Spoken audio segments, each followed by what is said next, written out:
i és un barri que està pendent d'una transformació que no arriba i que vostès estan bloquejant. I la transformació del barri del Rec no es fa amb un pla especial. La transformació del barri del Rec es fa amb el Pla d'Ordenació Urbanística Municipal de la nostra ciutat, perquè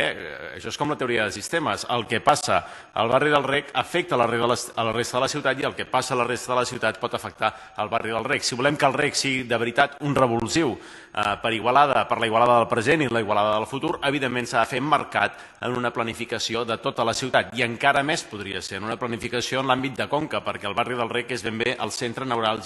de la Conca d'Òdena. Repeteixo el que li deia en la intervenció anterior.